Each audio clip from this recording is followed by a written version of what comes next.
Fala aí pessoal, tudo bem com vocês? Aqui retomando os nossos estudos sobre os fatores psicossociais na etiologia da esquizofrenia. Olha só que nomão, né?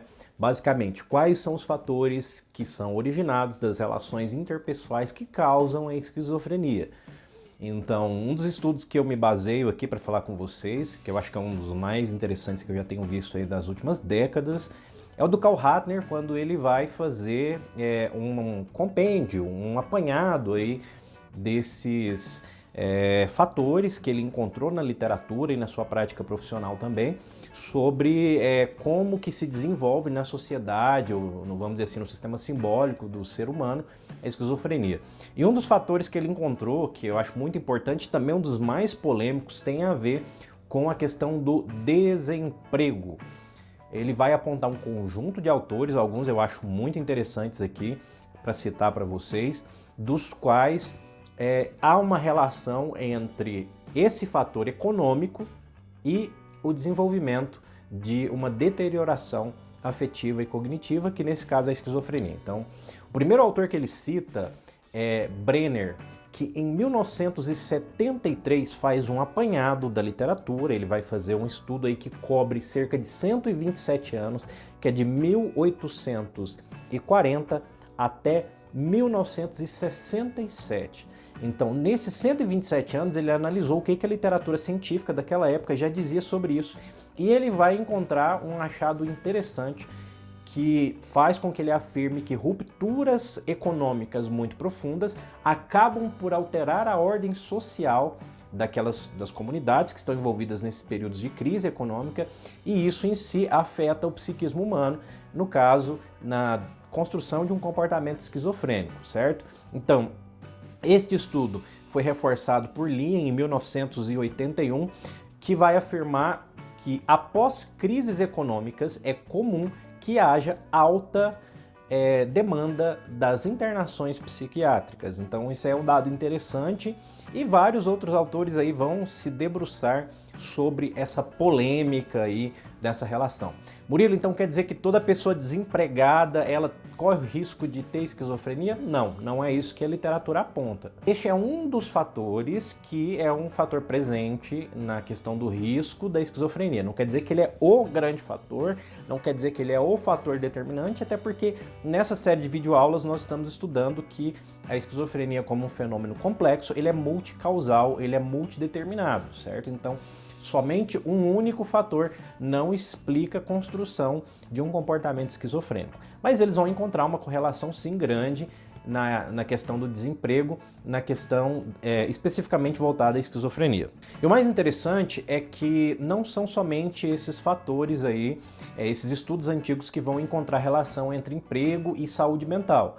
Existem várias outras questões aí que vão ajudar a gente a elucidar isso. Um desses, por exemplo, vocês vão ver aí até hoje na parte do cinema.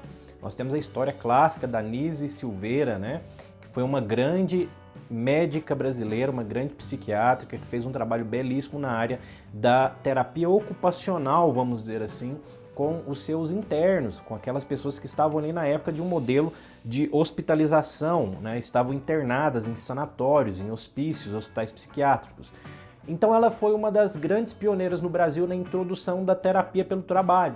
Ela fazia com que as pessoas que estavam ali sob seus cuidados acabassem por desenvolver atividades lúdicas, artísticas, artesanais, e que por meio dessa era possível perceber um grande avanço, uma grande melhora nos seus sintomas ali no quadro daquelas pessoas.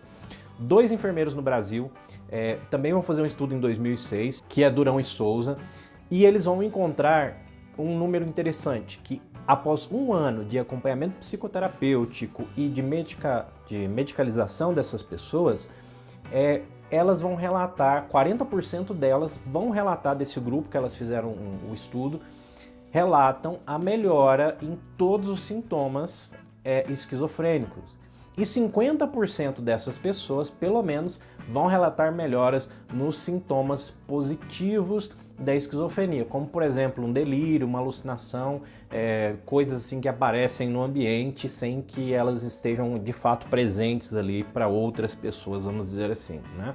Então, um estudo muito interessante que já vai mostrar essa relação. E também é um trabalho estadunidense feito por Stewart no mesmo ano, em 2006, que vai mostrar que o desemprego ele é um fator deteriorante da saúde mental, da afetividade, da cognição, porque ele acaba por aumentar a sensação de isolamento, de marginalização e também a deterioração da autoestima da pessoa, que são questões importantes ali na construção de um comportamento saudável ou não.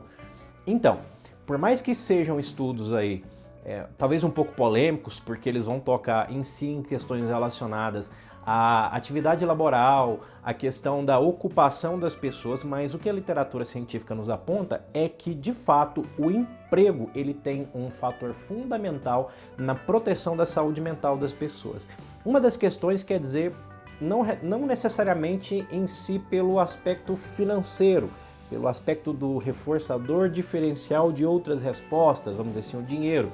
Mas por quê? Emprego diz respeito também à forma como nós somos vistos na sociedade, a forma como nós nos posicionamos, e isso é muito simbólico na construção de comportamentos saudáveis ou não. Então, o emprego, ele acaba por situar o ser humano em espaços específicos na sociedade, por dar determinados status simbólicos ou não para outras pessoas. Então, quando a gente perde determinados status simbólicos ali naquela comunidade, na sociedade, a gente acaba por ter um pouco mais de dificuldade por se encaixar, por se relacionar também com aquelas pessoas, certo?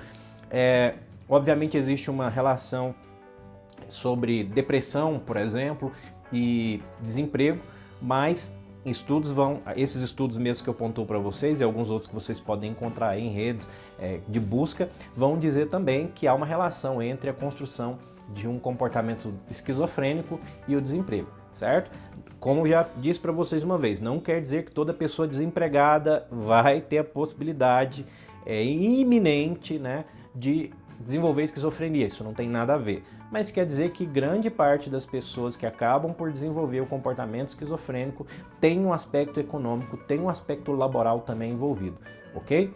Então, pessoal, esse é um dos aspectos que já foi encontrado na literatura científica e era mais esse que eu queria compartilhar nessa videoaula com vocês sobre os fatores psicossociais da esquizofrenia. Teremos outros fatores mais adiante, fique conosco, em breve nós nos encontraremos aí para aprender um pouco mais. Até breve!